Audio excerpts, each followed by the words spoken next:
let's get into it. Welcome everyone. I am Lilia Alexander from Territory 3 Kiwi Landing Pad Reimagines, currently in New York actually, which is super exciting. Getting to meet some Kiwi founders over here. Today, super excited to have Max Ferguson, founder of Lumen. Used to be Lumen PDF, but I believe it's rebranded to Lumen. Super exciting. He has started this company, was it 2004, I believe? 2014, yeah. Oh, so it's close. Quite a few years ago now, but not quite that long. Yeah.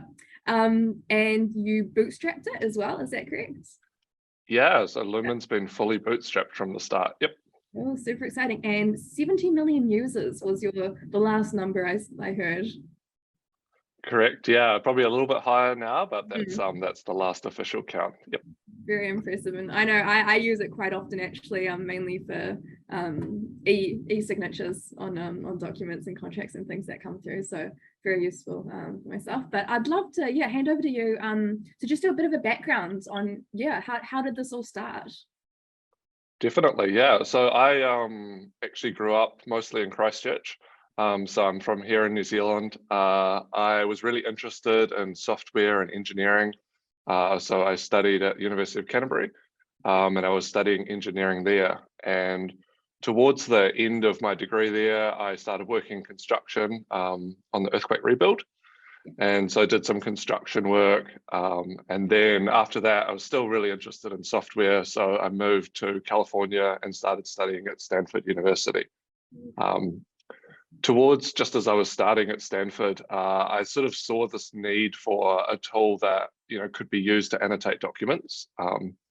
When I was working in construction, we kind of had people like drawing on plans on site, and they would lose the paper plans, and then we would have kind of people drawing on these like really old school electronic systems, and no one would be able to find those in like the Z drive or whatever. So there was kind of like a real mismatch between like paper, like physical paper that people were drawing on, and then all of like the digital side where all of our notes and plans were being kept. So I built the first version of Lumen to solve that problem myself. I actually coded it kind of in the bedroom over like 3 weeks, just taking like 12 to 14 hours a day and just like building this thing. And then released it out to the market. And we saw pretty good initial traction. Like within a year, there was already 1 million people using the product. So we saw good growth, and then we've just continued to improve the product and grow it out since then. Cool, awesome. So that takes us to today. Perfect. And so along the way, how did you go about your initial growth? Like, were there a couple friends that came together to start it off, or you hired straight away, or what did that look like? Yeah, so at the very, very start, I did quite a bit of it myself. That's, as a founder, that's just one of the things you've got to do. You've got to take on a lot yourself. But then I met a person in the United States called Hung Vo, and he was actually studying there as well from Vietnam. So he was studying in the US, he was from Vietnam, and I got him to help, start to build out this application. And so him and I, worked together a lot for about 6 months to really like improve the code base and build this application out. He then kind of ended up hiring more developers and sort of building out our whole workforce of developers. So together we were able to sort of start scaling the development capability of the company. And we spent about 5 years just fully product focused. So we didn't do a lot of marketing. I mean, we did some, but we didn't do a lot. We just really focused on like improving the product, making sure the product was, like you said, allowing people to sign and helping people with whatever their document needs were. And then, it grew to a point where it was large enough that we said, look, this could be a really, really great business. And so in 2020, we started, hiring a lot more, expanding really quickly. We opened the office here in Christchurch, which is now almost 10 people. And we expanded a lot in Vietnam as well. Cool. And in terms of revenue, how did you go about, getting your initial revenue to be able to grow and to hire people? Yeah, so one of the things that we did was, the application was advertising supported from the start. Right. So what that meant is we had, people advertising on the site, and that's great as a founder because it doesn't cost a lot to get set up. You know, you can just get set up with, say, Google Ads or another ads provider. And you can make, and we weren't making a lot of money, but we could make enough money just to support the product development. Cool. And we actually continued doing advertising until around 2020. So we really grew that advertising business out quite a lot. But then we started to see that, you know, we were actually trying to look for ways to get our customers to see the ads, and that was not what we wanted. We wanted our customers to be finishing their documents, signing their documents. And so we moved over to the SaaS model in 2020 so that, you know, what we're building aligns with our customers and we're not just trying to like splash ads up in front of everyone. Yeah, exactly. And there's so many different ad blockers and things these days. It's not the best route to rely on, at least. No. And it starts to get a bit spammy, right? So yeah, no, that's cool. And I'd be curious, in terms of, so obviously, let's say, you know, you get an email and there's a PDF in the email, you click open it. Now Lumen is one of the first ones that pops up. How did you go about, you know, getting that sort of exposure, I guess, from Google to be, you know, the software option that pops up there? Yeah, I think integrations have always been a huge strategy for us, and they will be going forward. When we kind of look at like the software landscape now, we see that there's a lot of companies, you know, way back like 10 years ago, there was companies that tried to own the whole market. But now we see a lot of companies kind of building one piece of software that works really, really well. And then it integrates with others to have a big sort of, you know, allow people to be productive. And this was a concept that sort of Google pushed pretty early from around 2010. They were, you know, pushing it quite hard. And it was something that we leaned into right from the start. So you'll see that tight integration between Lumen and Google, but hopefully you'll continue to see more and more of this as we work with other partners to integrate with their products as well. Because the reality is, it's like what we do on the PDF side takes a huge amount of effort and a lot of work. And, you know, for other companies to be trying to do that as well is a lot of work. So if they can just integrate with us, you know, then we can kind of get the best of both worlds there. True. Awesome. Yeah.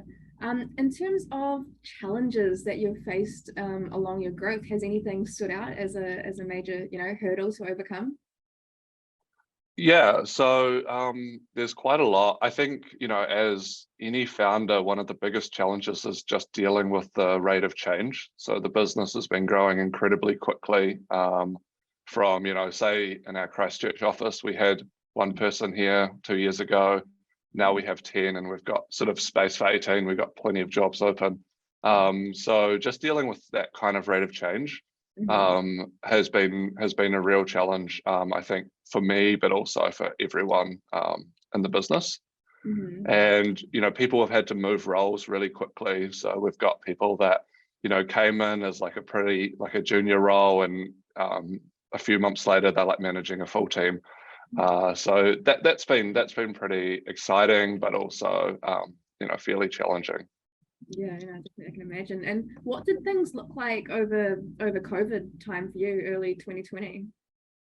Yeah, I mean, COVID was a tough time for everyone, I think, personal, like from a personal point of view. But as the company, it was quite interesting from the company perspective, because we were remote from day one. So we've been sort of remote from 2014, 2015. We've had sort of people all around the world working on this product since then. So the actual transition for us was sort of relatively smooth in terms of working culture. So that was quite interesting to see. And then we saw, you know, a lot of other companies move to that remote first as well. We did have, you know, one of the things that was really interesting is we had a lot of people start to adopt Lumen PDF really, really quickly. And so we had to build out like a massive customer success and support team to kind of help them through that journey. And so I brought on one of the managers here, Caleb Helm, to actually build that out very quickly during COVID. And we had like, you know, heaps of kids like learning the software. We were taking them through like how to use it. We had teachers learning how to use the software. and we had to be, you know, really proactive in terms of providing support, fixing bugs and that sort of thing, because everyone was very reliant on us delivering like a top-notch service. Yeah, no, definitely. And so you say, so your team is spread out over New Zealand and Vietnam, was it? Yeah, so we have people kind of like all around the world, both employees and contractors. We have the head office here in New Zealand with about 10 people, and then we have a lot of development and design in Vietnam under one of our managers there, Son Lee. And so there's about 40 people working from Vietnam. We have a couple in Singapore. We have quite a few in the Philippines, so about 6 or 7 people working in the Philippines. And then we have some marketing support and that in Ukraine and other parts of Europe. And then a few other people just spread around the world as well. So pretty global there. Yeah. We try to make it work with the time zone. So we try to, you know, choose countries that work relatively well time zone wise, but we do just hire across the world. Cool. Yeah, honestly, the time zone planning is so confusing. I'm trying to get my head around it lately, and gosh, like right now it's like 6 p.m. for me at the moment, but luckily this time did work out quite well. In terms of what's going on in the space that you're operating in, are there any, you know, big competitors, you know, that you're worried about, or upcoming companies? What does that landscape kind of look like at the moment? Yeah, definitely. I think, you know, where we are is a pretty competitive space, which is exciting, but also challenging. We've got some sort of older competitors, the likes of Adobe, that have been there for a long time. We like to think that we offer a better product than them and we kind of can move faster. But nonetheless, you know, they've built up a good brand reputation and they've been in this space for a long time, and they have a pretty decent product. The one, you know, really nice thing for us in the space we're in is like everyone needs to work with documents at some stage during their day, like literally everyone. And so there's a lot of needs out there in terms of being able to fill out forms really fast, being able to sign documents really quickly and cheaply, being able to merge documents, anything like that. And so even though, you know, we are in a competitive space, we still find a lot of people love the Lumen brand, love working with the product, and we've been able to grow that, you know, that user count out to 7 million plus. The other thing we're doing though is that we're sort of seeing that, you know, the consumers their expectations are considerably like getting higher every year, and so we are building specific products for their specific needs that we think work really well. So one of the examples we have there is Banana Sign, which is our signing product, which is a really fast and easy, colorful and fun signing product, which really kind of fits that need of just, I want to sign a document, like get something signed really quickly, but also in a secure manner that's going to be, you know, legally binding. And so we're sort of expanding into those more niche areas as quick as we can. Yeah, awesome. And in terms of, you know, pricing strategy at the moment, so I mean, like I'm someone where I guess I haven't found myself paying for it as of yet, as usually I just do the signatures. But yeah, what does that look like? How, you know, what would people normally pay, or who would, you know, what would your customers look like, the paying ones? Yeah, definitely. So we kind of have the philosophy that for most of our customers, they should be able to use the product for free. Lumen has been free for the majority of customers since kind of day one. And there are, you know, millions and millions of customers using Lumen for free. What we do see is we see, you know, some of our customers absolutely love the software and they adopt it at work and they get tremendous value out of it. So we have people signing like 100 documents a day or anything like, you know, or thousands. We have people actually signing thousands, but more like hundreds of documents a day. And we try to offer them functionality that's going to make that a little bit smoother as part of our paid plans. So things like, you know, if you're working with the same document over and over again, we'll offer templates and pieces of automation that are going to make it a little bit smoother if you're doing, you know, large scale kind of work. And that will be our pricing plan going forward, like our strategy going forward, is just to capture those people that are really getting a lot of value out of the product. They really love the product and they're using it a lot. And we're going to charge them, you know, what we think is a relatively small amount. But, you know, given the large user base, that's enough to support our development.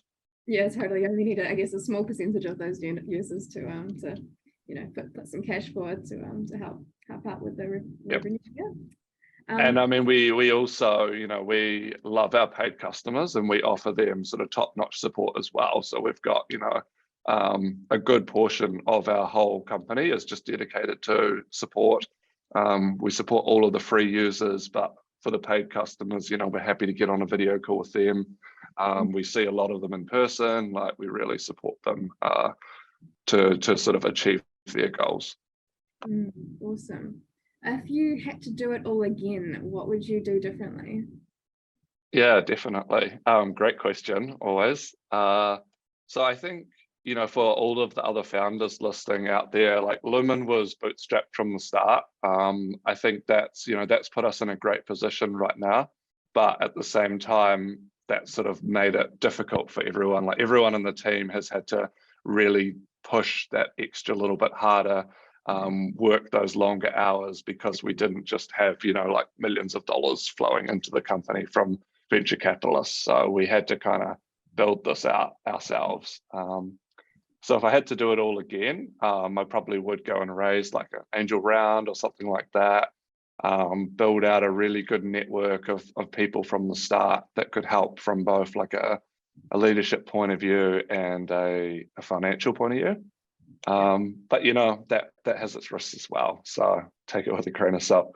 But yeah, I think that would be a big one. Otherwise, you know, we've built an amazing company and we've got an awesome team, so there's not really many regrets on my side or any things I would do differently. Yeah, definitely. I mean, the company you've built is incredible, so you know, I guess, yeah, no regrets there. Just that my follow-on question actually we've had come through from Jack, just asking to share more about the decision to bootstrap. Yep.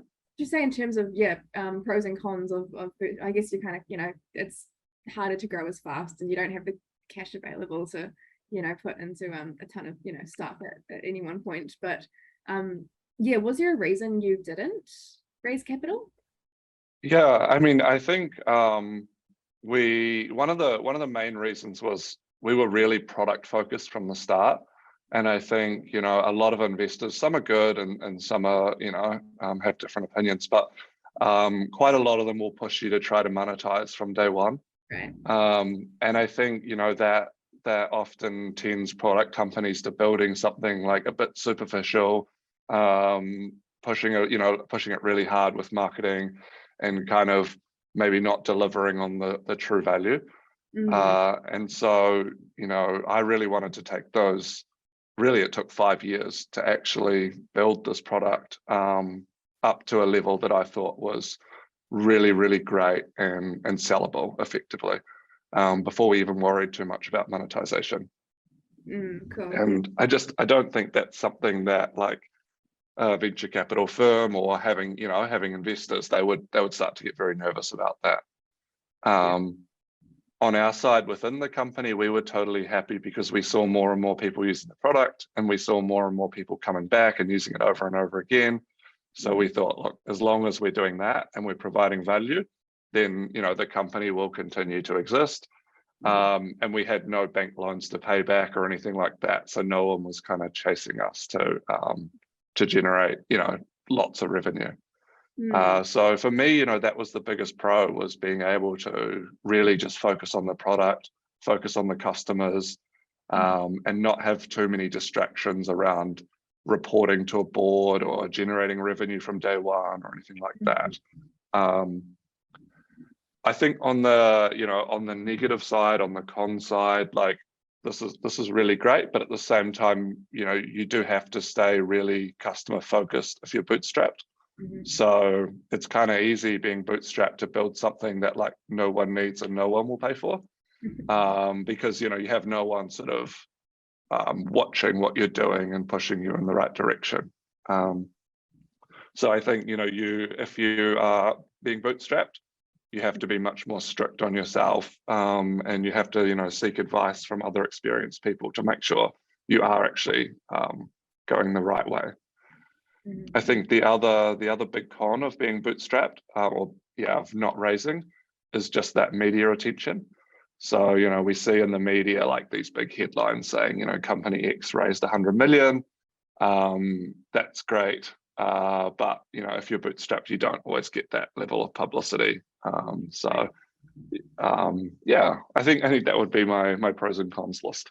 Yeah, cool. And just a note also, those watching, so the chat box unfortunately is not working. I'm not sure what's gone wrong there, but Zoom has been playing up a bit lately. But if you do see on your screen a box with Q&A on it, we would love if you have any questions for Max to chuck those in there now, and then we can get through a couple of questions in the next wee while. Now, in terms of, obviously, so you kind of leaned towards before, it sounds as though it was perhaps a lot less stressful having not raised capital. Would you say that? I think the stresses were different. I wouldn't say it was a lot less stressful. I think, we were forced to be really creative in terms of how we developed things, because we had to kind of use that advertising revenue to support the growth, which was interesting. And I mean, that meant that when we were hiring, we had to get people that were really dedicated to the product and wanted to think about the product and weren't too worried about having this big shiny $100 million valuation. So I think different challenges. On the less stressful side, I think it was less stressful in the fact that we didn't have, and we still don't have as much sort of quarterly reporting, are you meeting these targets? Why didn't your revenue increase this month or something like that? Again, I think that distracts from why is your product not getting better? And that's the biggest question we're asking our team is why is the product not getting better? Can you improve this? Can we improve this flow? Can we get more people signing? They're the really important questions. So I think the stress just came from a different different perspective, different point of view. Yeah. Have you experienced much in the way of burnouts? Yeah, I think as a founder, one of the big challenges is just to manage that and sort of manage your own energy levels. I think that sort of every founder, if you're in the business, if you're running a company any type, you are going to be working more than 8 hours a day. It's just the reality of how it is. And I think you've founded a few companies as well, right, Lilia? Built a few products, so you can probably sympathize with this, but you have to be ready to kind of work 12 or 14-hour days and put in what it takes when you have to. When we got our initial growth back in 2015, we didn't really have anyone doing DevOps and kind of making sure the servers were running. So I would set an alarm for every hour through the night and get up to make sure everything was running. So it was go to bed at midnight and then wake up at 1. Is it still running? Yes, go to bed. Wake up at 2. Is it still running? Yes, go to bed, and just run that through the night. And I did that for quite a few months just to make sure everything was stable until we kind of hired the right people and got everything working really well and smooth.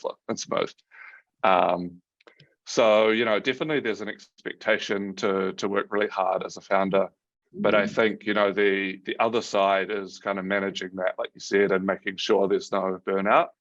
And I think the best way to do that is just to make sure that, if there is some downtime, to really take a break at that time. And so the team here in New Zealand know, and the team in Vietnam know, sometimes if it's quiet, everything's going well, I'll just be not there on Friday. I'll be off skiing or something, just relaxing, and kind of making sure that I can come back on Monday with the energy to deal with any of the problems we have.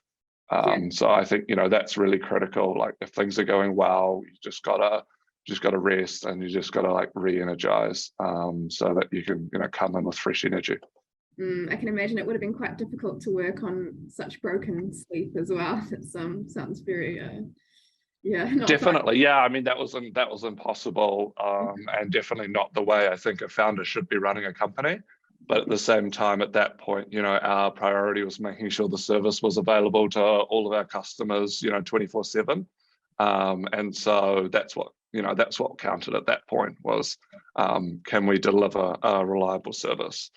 And I was sort of not in a situation where I wanted Lumen to be down for more than an hour. So that's kind of what I had to do.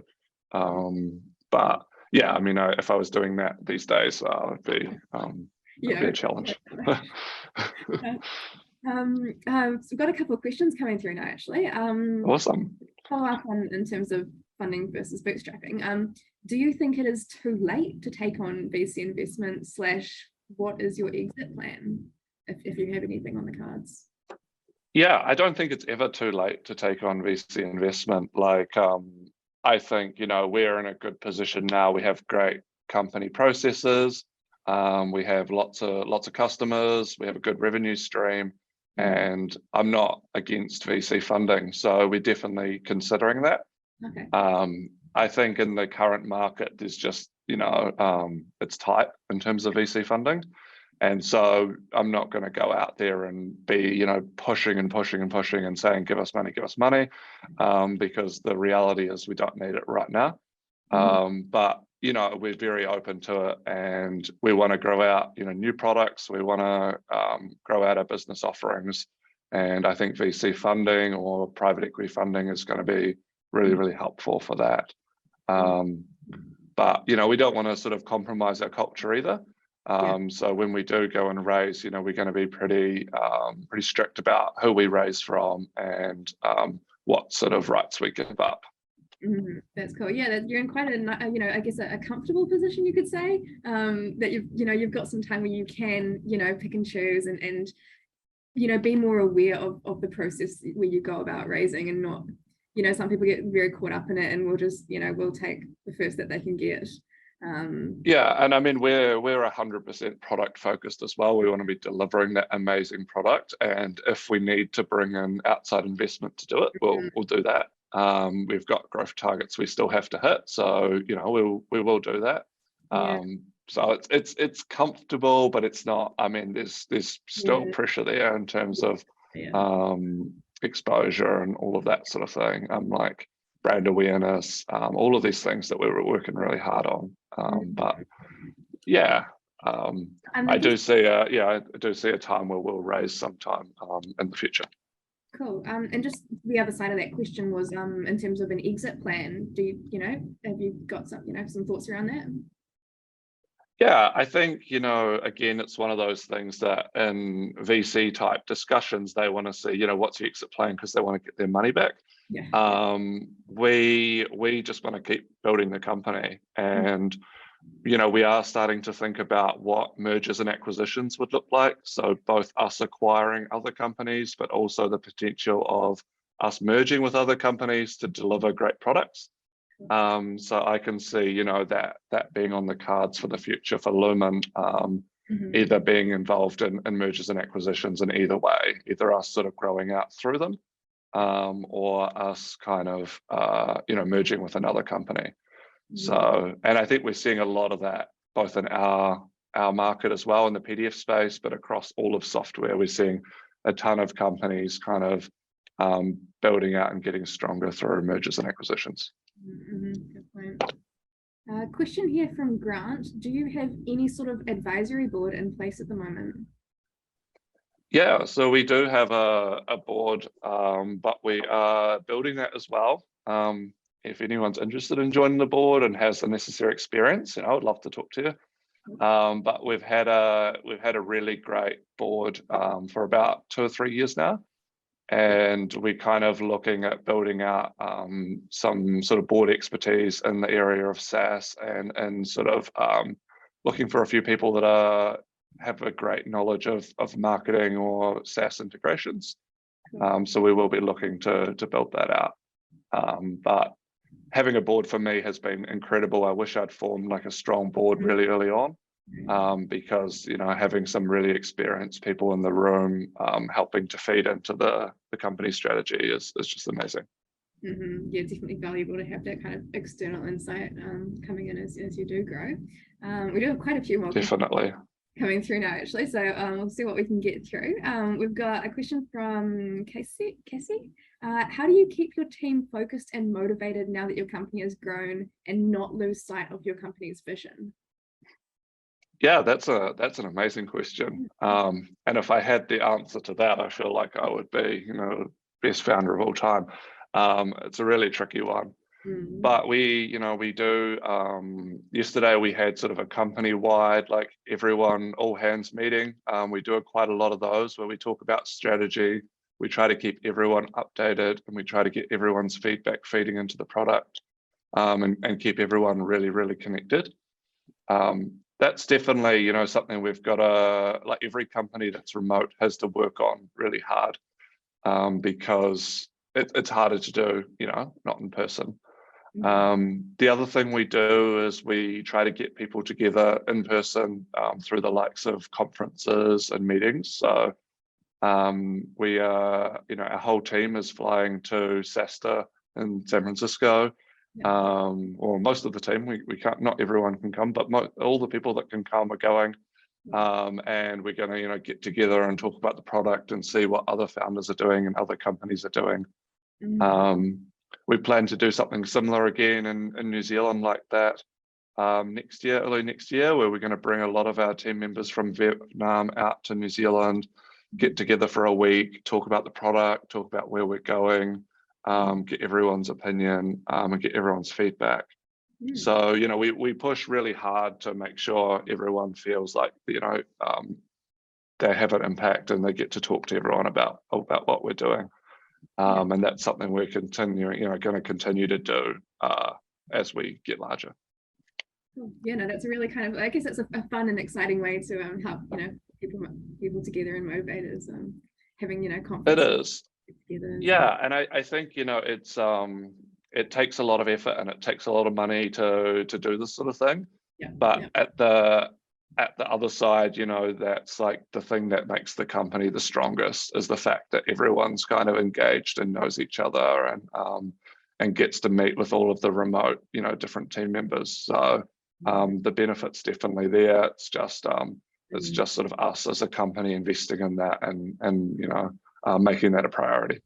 Yeah, cool. Yeah, I can imagine. I'd say it's definitely worth it to do some things like that.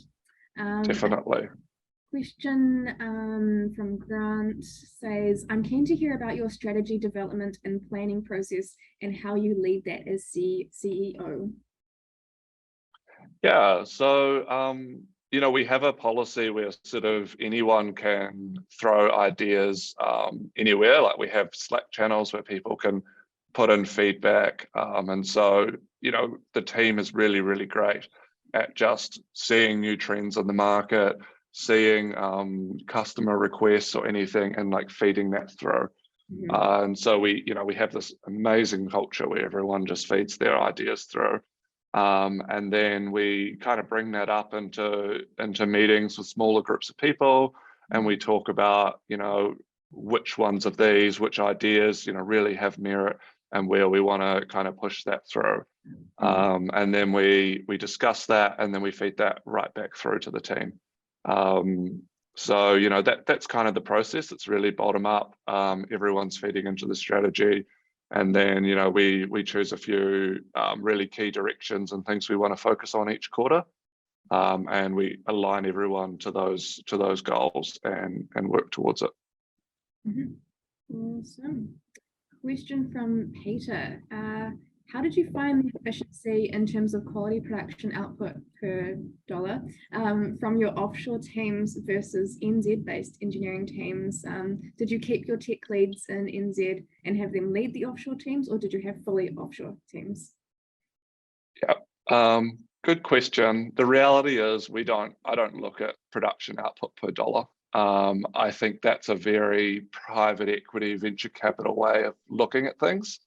And, a lot of people in the team feed into things that can't be measured in a straight dollar amount. So all of our product teams and our customer success teams, you know, they are making product suggestions, they're improving the product, they're helping our customers, and for us to kind of put like a dollar figure on that and be like, you know, this generates a certain amount of dollars is not really the way we look at it. But I think it's still a great question. You know, the question is about, you know, why remote? I think the real essence of the question is like, why have people spread around the world? And what we've found is that, you know, by being global first and remote first, we've been able to get amazing experts in various fields that we wouldn't be able to necessarily find in New Zealand or Vietnam alone. So, you know, we have some really, really talented designers and developers in Vietnam that have, you know, just like years and years of software experience. They've worked for big corporates, they've worked for little startups, and they're just such an incredible addition to our team.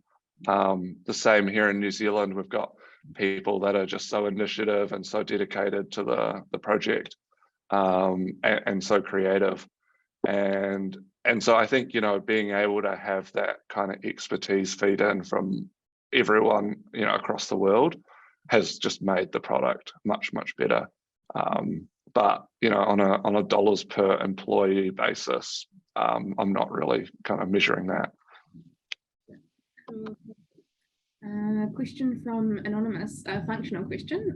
Can Lumen be integrated with an existing SaaS web app, such as, you know, white labeling? Yeah, so we do a lot of kind of integrations. We don't fully white label. We don't ever fully white label, because we think that, you know, we need to take accountability as well for the product working well. And so we should have the Lumen logo somewhere, just so people know, hey, this software is also being, you know, propped up by Lumen. If it's not working, that's Lumen's fault. And, you know, someone can get on social media and talk, please don't, but someone can get on social media and talk about it. Yeah. So we don't ever sort of go fully white label, take Lumen right off. But we do, you know, custom branding. We do try to make it feel really, really native and really integrated. And that's something, you know, we think is really, really valuable. So yeah, we're happy to have discussions with people about that. We think there's a tremendous amount of value for both parties, and we've seen that work really, really well for like a lot of our customers. Yeah, cool. Is that you know, quite a significant part of, you know, your company in general, or is that something, you know, not too concerned about, or yeah, what kind of? I would say it's probably the fastest growing part of the company. Maybe not necessarily the most significant in terms of revenue, because it's new for us. Yeah. But and again, we don't do. There are some providers out there that do fully white label, because you know that's the business they're in. We don't do that, but we do have that really seamless integration, like you would have seen with Google. We have that with a number of companies, and it works really well. And it's something that, you know, a whole lot of other customers are really interested in. Yeah, no, honestly, it's so crazy with Google. I mean, I love how it's always just got my signature saved there, so I don't, you know, click the button, paste where I want it, and kabam, done. Super easy. Definitely. And what we're, sorry, just to add to that, Lilia, what we're doing is, like, if you know, you probably use a whole lot of other different software in your day as well, like Asana or Miro, or, you know, I'm not sure about Figma or anything like that. Yeah. We think if we can integrate with those as well, then, you know, they have documents in them as well, then you can kind of get that same experience where you can just like jump from, say, Figma or Miro over to Lumen. Your signature is going to be there, so all of a sudden something's like signed and sent. And, you know, that document came from Figma, Miro, whatever, but kind of that, you know, can really deliver a great customer experience. So that's something we're working a lot on at the moment. Cool. Now that's super exciting to hear.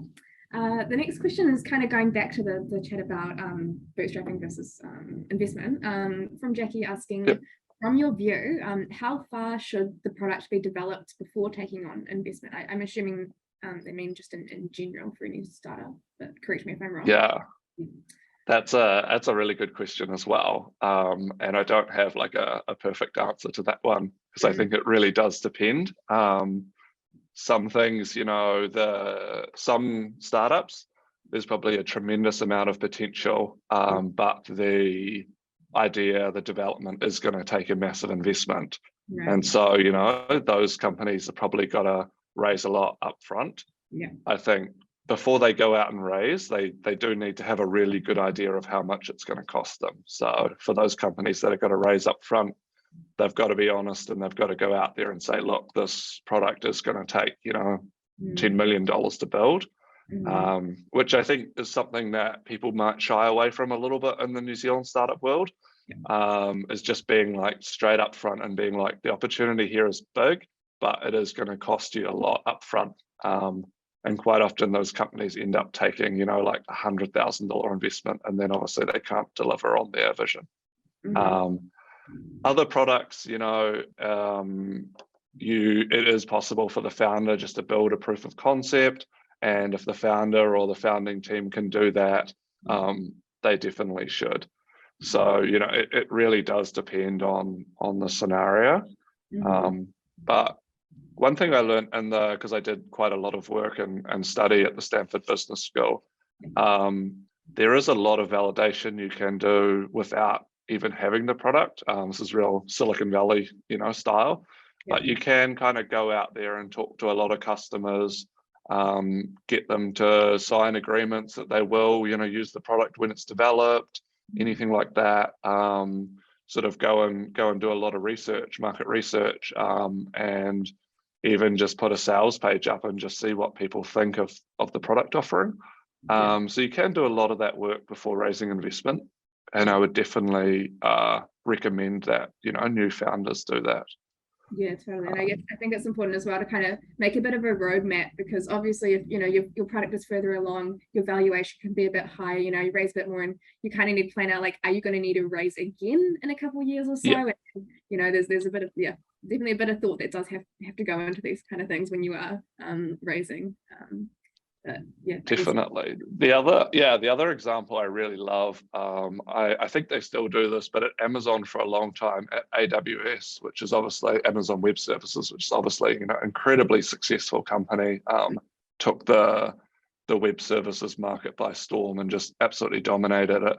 But one of the things they did was, whenever one of the product owners wanted to build a new feature or a new product, they actually they asked that product owner to write the release blog first before they started any development work.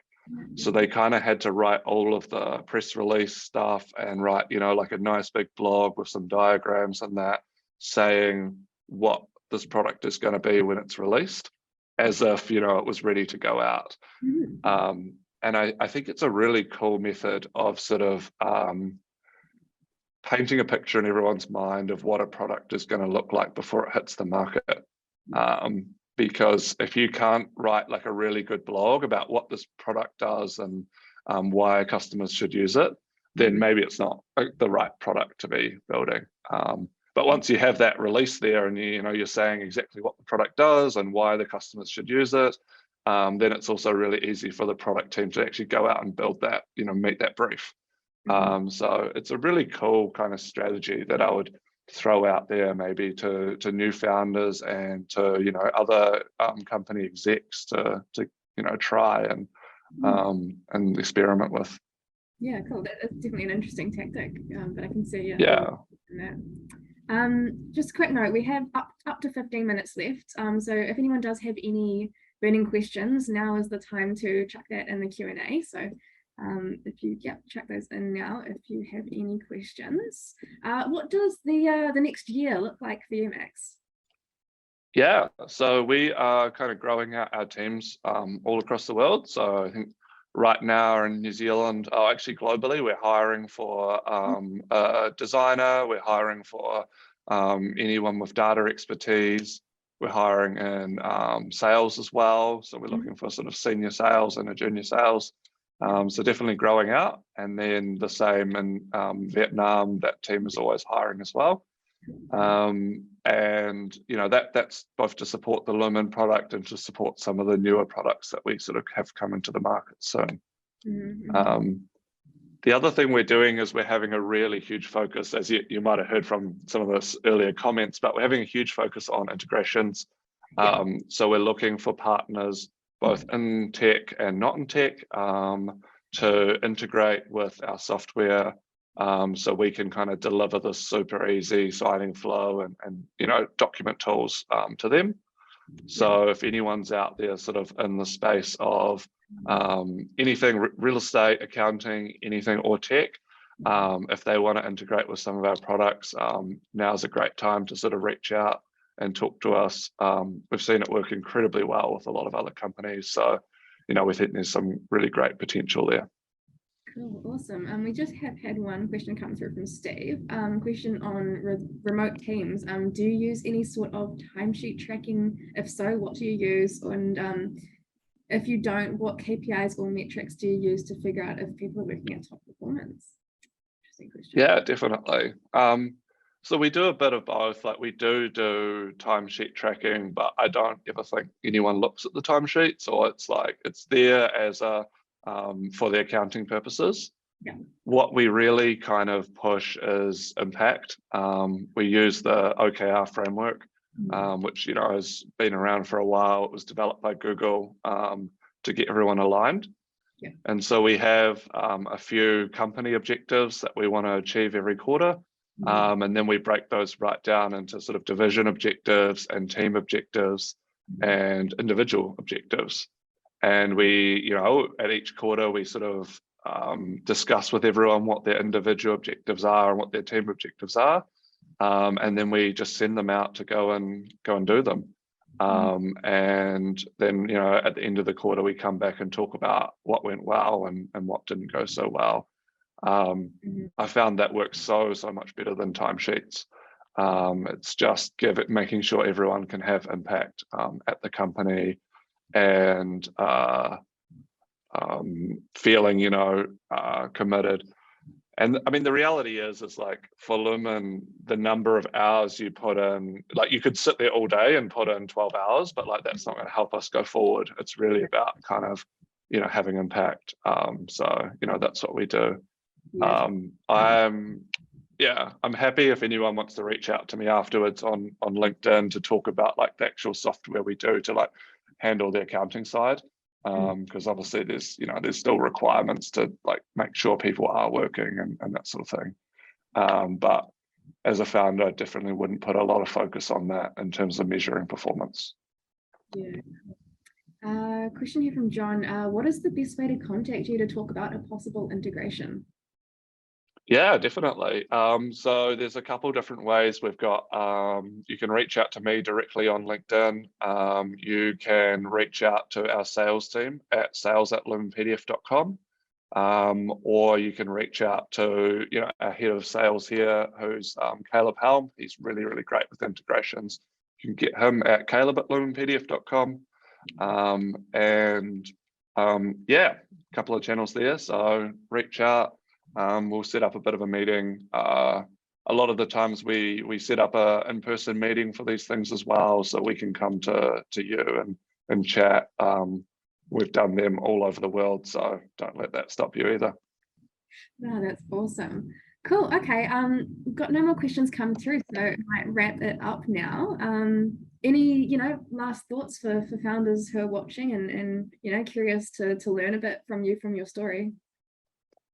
Yeah, definitely. I think, I assume we're going to probably have quite a lot of founders from New Zealand on this call, some from around the world as well. But I think, keep going at it. It's such a rewarding journey, like building a product and getting out in the market. So sometimes it doesn't work the first time, but keep working at it. Make sure there's a great network of founders here. So build that network as well. Feel like everyone in New Zealand in the founder space, Lilia, so people can reach out to you, reach out to me. We're always happy to talk, and we look forward to seeing what everyone builds out there. Yeah, absolutely.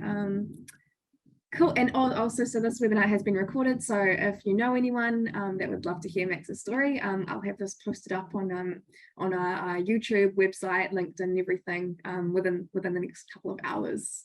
But otherwise, big thank you to Max for coming and, you know, sharing a bit of your story and what you're up to on Lumen at the moment. Really appreciate your support. And also, just a quick shout out to our Territory 3 sponsors, NZ Trade and Enterprise, AWS for Startups, and Evander Management, Jasmine Holdings, and K1W1 for helping to make all of this possible. I hope everyone has a great rest of your day, and hopefully catch you guys on the next webinar, hopefully with Zoom, maybe with the chat working next time. We'll see what I can do there. But yeah, no, big thank you to Max. Awesome. Thank you so much, Aaliyah. Thanks to Territory 3 for facilitating this. It's great. Yeah. Good to have you. Cool. I'll catch you next time I'm in Christchurch. Sounds good. See ya. Later.